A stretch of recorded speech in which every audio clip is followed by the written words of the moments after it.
The security camera notification pinged on Marcus Wellington's phone at 2:47 p.m., but he was in the middle of closing a multi-million-dollar deal and silenced it without looking.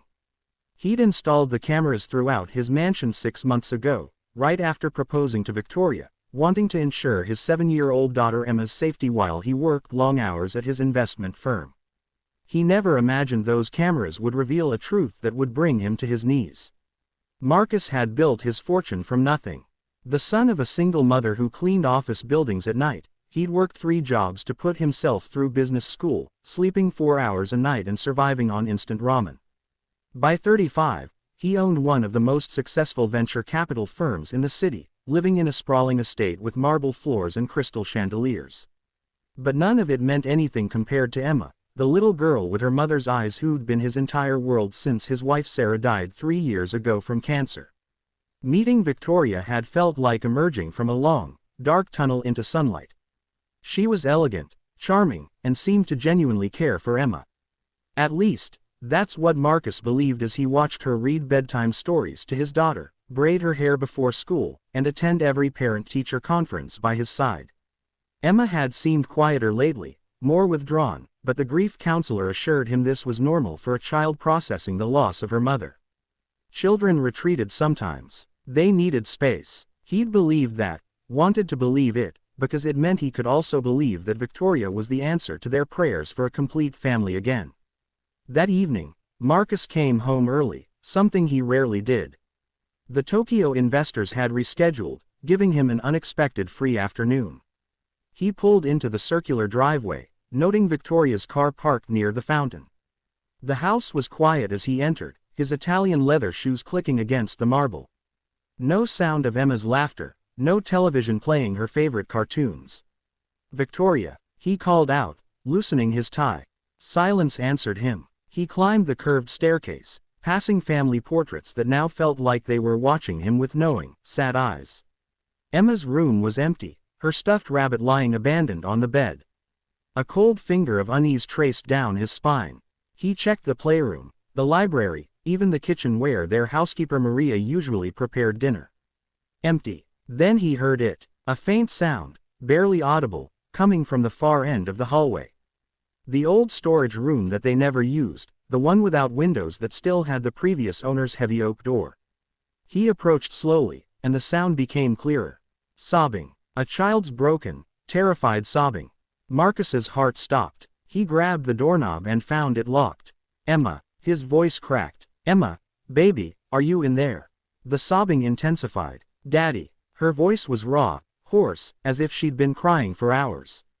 "Daddy, please, I'm sorry, I'll be good, please let me out." His hands shook as he fumbled for the key ring he kept in his pocket, the one with the master keys Maria had given him months ago. The lock clicked and he wrenched the door open. The room was pitch black, musty, filled with old furniture covered in sheets that looked like ghosts in the darkness.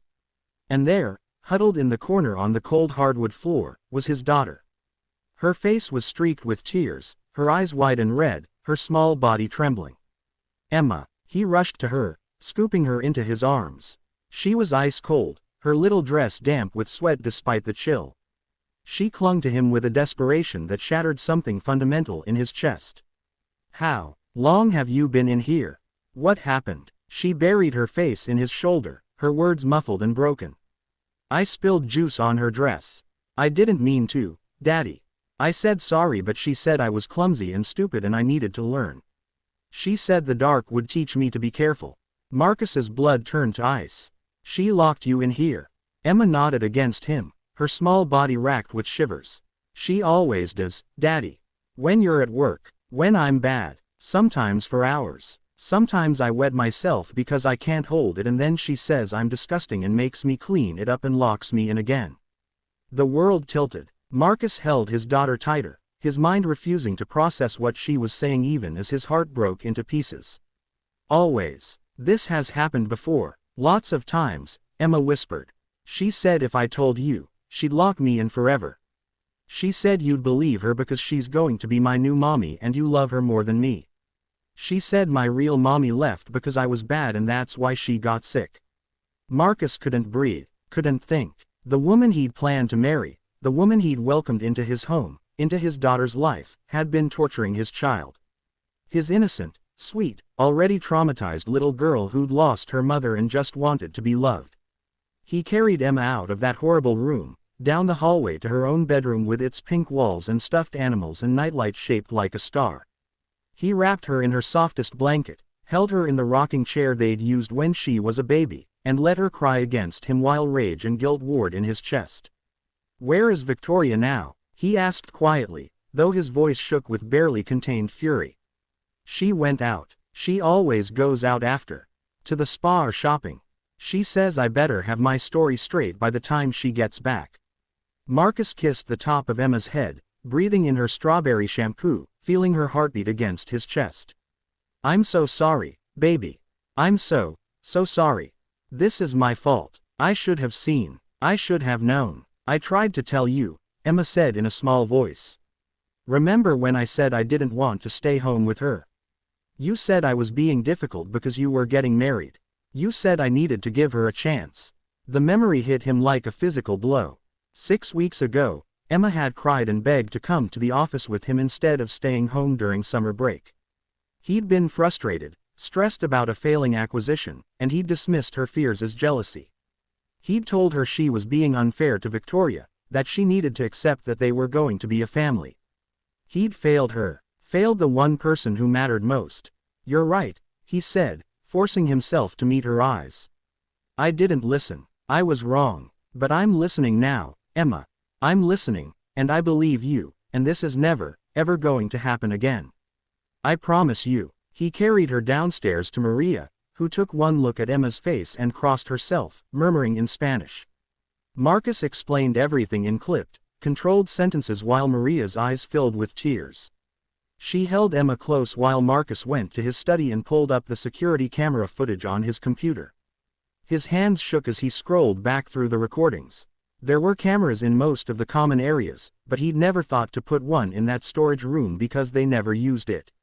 But the hallway camera caught enough. There was Victoria, in a designer dress and heels, dragging a crying Emma down the corridor. There she was again, different day, different outfit, shoving his daughter into that room and locking the door while Emma's small fists pounded against it. Again and again, over weeks, the footage showed the same horrifying pattern. The earliest incident was from 2 months ago. Marcus watched himself in other clips, coming home from work, smiling at Victoria, kissing her hello while somewhere in the house his daughter was locked in darkness. He watched himself leave for business trips while Victoria waved goodbye with a perfect smile. He saw himself being blind, being stupid, being the worst father in the world. He was on his 4th viewing of the footage, creating backup copies and forwarding them to his lawyer, when he heard Victoria's car in the driveway. He walked to the foyer and waited, his hands clenched at his sides. She swept in carrying shopping bags, her blonde hair perfect, her smile bright. "Marcus, you're home early. I didn't expect." She stopped, reading something in his face. "What's wrong? Where's Emma?" He kept his voice even, though everything in him wanted to scream. "In her room, I think. She was playing earlier." Victoria set down her bags, tilting her head with practiced concern. "Marcus, you look upset. Did something happen with work?" "I found her," he said quietly. "Locked in the storage room. In the dark. Terrified. She told me everything, Victoria. Everything." For just a second, her mask slipped. He saw calculation in her eyes, a quick assessment. Then the performance began. Her eyes widened, her hand flew to her mouth. "What? No, Marcus, I don't know what she told you, but you have to understand, she's been acting out. Making up stories. I think she resents me because of her mother. Children do this, I have it on video," he interrupted, his voice like ice. "Multiple incidents. Weeks of abuse. I've already sent the footage to my lawyer and to the police. They're on their way." The mask shattered completely. Victoria's face twisted with rage. "You're going to ruin everything over that whining brat. Do you know how many women would kill to be in my position? I've put up with her for months, playing mommy to your damaged little girl. She's manipulative, Marcus. She cries if I so much as look at her wrong. I was trying to toughen her up, teach her some discipline. That's what children need, not coddling. She's 7 years old, Marcus said, and his voice broke. She lost her mother. She's a baby. And you tortured her. I loved you. Victoria spat, and now he could see the real person beneath the facade. I could have made you happy. We could have sent her to boarding school, had our own children.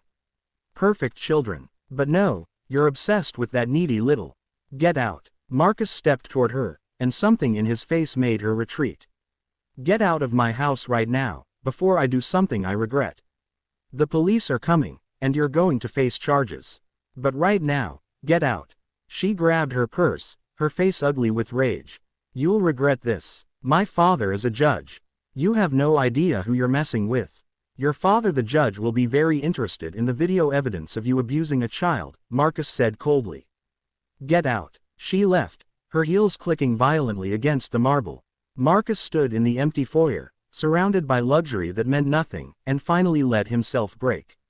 He sank to the floor and put his head in his hands and sobbed for his failure, for Emma's fear, for the time he could never get back. The police came. They took statements, copies of the footage, Emma's testimony given with a gentle female officer while Marcus held her hand. A detective told him charges would be filed for child endangerment and abuse. A child psychologist was called, starting the long process of helping Emma heal. That night, after everything was done and the house was finally quiet, Marcus sat on the edge of Emma's bed while she clutched her rabbit. I'm not going back to work. The same way, he told her. I'm going to be here, really here. No more 12-hour days. No more putting business first. You're my priority, Emma. You always should have been. You won't get married, she asked in a small voice. Not for a very long time, he assured her. And never, ever to anyone who doesn't treat you with the love and respect you deserve. Emma, I need you to understand something. What happened wasn't your fault. Not any of it. You weren't bad. You didn't deserve to be punished. You're a beautiful, wonderful, precious little girl and I love you more than anything in this world. Her eyes filled with tears. I thought you forgot about me. That you loved her more. Never, he said fiercely, pulling her close. Not possible. You're my daughter. You're my heart. I was blind and stupid and I failed you, but I swear to you, Emma, I will never stop fighting to make this right. We're going to get you help. We're going to work through this together. And I'm going to spend every day proving to you that you can trust me again. The recovery was slow. Emma had nightmares for months, afraid of the dark, afraid of closed doors. Marcus converted the storage room into a bright playroom with windows and plants and left the door permanently open. He hired a trauma specialist who worked with Emma twice a week. He cut his work hours in half, promoted a trusted colleague to COO, and started being home for dinner every night. He read bedtime stories, went to her soccer games, learned to braid hair from YouTube videos, and slowly, painfully, rebuilt the trust he'd shattered. Victoria faced charges. Despite her father's influence, the video evidence was damning. She accepted a plea deal that included mandatory counseling and community service, and a restraining order kept her far from Emma. Marcus didn't care about revenge. He only cared about his daughter's healing. 6 months later, Emma laughed spontaneously for the first time since that terrible day. They were making pancakes together on a Saturday morning, and Marcus accidentally flipped one onto his head. Her giggle was like music, like sunlight breaking through clouds, and he froze with batter in his hair just to hear it continue. Daddy, you're so silly, she said, and the trust in her eyes, fragile but growing, was worth more than every dollar in his bank account. A year after that day, Emma asked if she could have her 7th birthday party at home. She'd been too scared before, associating the house with darkness and fear. But now she wanted to invite friends, to have cake in the garden, to reclaim her space. Marcus threw her the biggest, brightest party their neighborhood had ever seen, and when she blew out her candles surrounded by laughter and love, he knew they were going to be okay. He'd learned the hardest lesson a parent can learn, that success means nothing if you're failing the people who depend on you most. That love isn't just a feeling but a choice, made daily, moment by moment. That listening matters more than providing. That presence is the greatest gift you can give. Marcus had thought he could have it all, balance everything, keep all the plates spinning. But he'd learned that some things can't be balanced. Some things demand everything. And Emma, his beautiful, resilient daughter who'd survived trauma and betrayal and still found it in her heart to trust him again, deserved everything. The mansion still had marble floors and crystal chandeliers. But now it also had finger paintings on the fridge, soccer cleats by the door, and laughter echoing through rooms that had once held secrets and pain. Marcus had been a millionaire who almost lost his greatest treasure. Now he was just a father, present and imperfect and trying every day to be worthy of the second chance his daughter had given him. That was the only success that mattered.